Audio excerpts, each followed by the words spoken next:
son PDG, et je remercie toutes les personnes ici présentes. Merci beaucoup.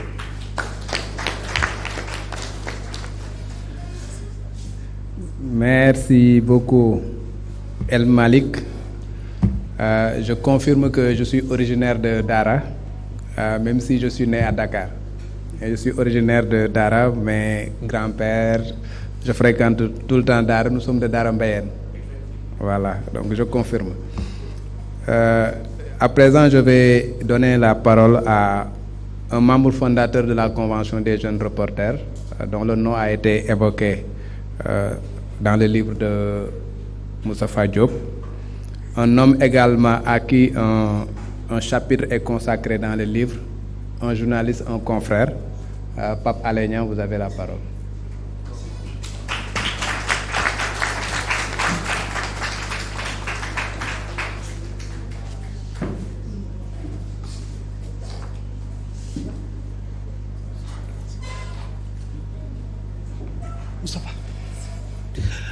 Alors, je tenais tout d'abord à saluer toute l'assistance. Il y a des visages qui me sont très familiers ici, mais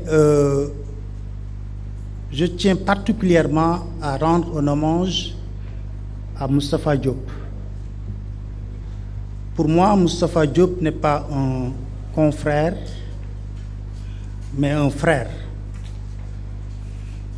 Et je le connais particulièrement très bien dans la mesure où je crois que nous avons débuté ensemble notre carrière en tant que journaliste. Moustapha est un homme bien. C'est un homme bien, un homme libre, mais un journaliste courageux dans ses prises de position et qu'il assume. Ce qui est très rare présentement. Je pense que nous avons eu avec d'autres frères, Babacar Sow, Ibrahima Lissa Faye, à cheminer ensemble pour la création et la mise en place de la Convention des jeunes reporters du Sénégal. Et dans des conditions très difficiles. J'espère qu'un jour, Ibrahima Lissa Faye va sortir un livre pour expliquer un peu comment on a mis en place cette Convention des jeunes reporters. Mais à l'époque, nous étions de jeunes journalistes très déterminés, très engagés.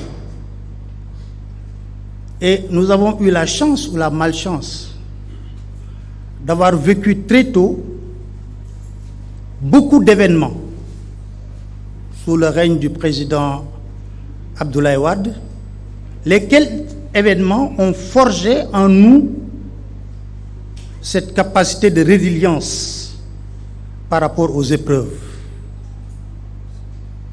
C'est pour cela que je dis, ce n'est pas Moustapha qui a écrit ce livre. Je suis libre aujourd'hui d'endosser tout ce qu'il a écrit ou une partie de ses écrits, dans la mesure où je me retrouve qu'il relate des histoires que nous avons vécues ensemble au temps du régime de Maître Wade et présentement sous le règne du président Macky Sall.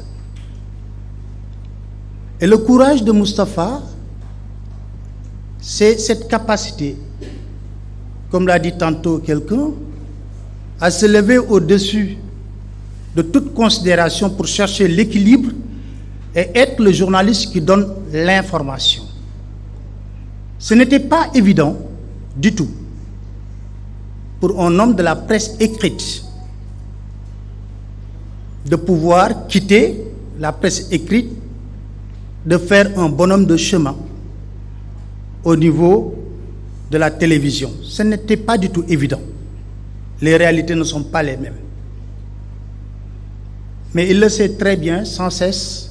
Quand je regarde Walfadjri, je lui envoie des messages textos pour des félicitations, des encouragements. Et il a relevé le défi. Car le groupe Walfadjri a traversé des moments très difficiles. Mais Moustapha a su, avec toute l'équipe de Walfadjri, tenir le legs de feu notre père Sidi Lamine Niasse, au point qu'aujourd'hui, il n'existe pas un seul Sénégalais qui ose dire que Walfadjri a quitté sa ligne éditoriale. C'est important pour l'histoire.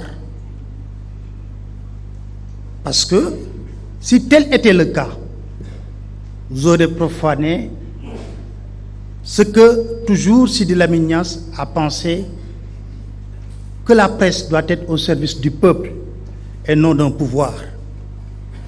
Bravo, chers frères. Je vous félicite pour ce livre. Et je sais qu'il y a de la matière encore pour écrire. Il y a encore des événements qui vont survenir certainement. Et ce qui est important, et j'encourage tous les journalistes à faire la même chose, parce que nous critiquons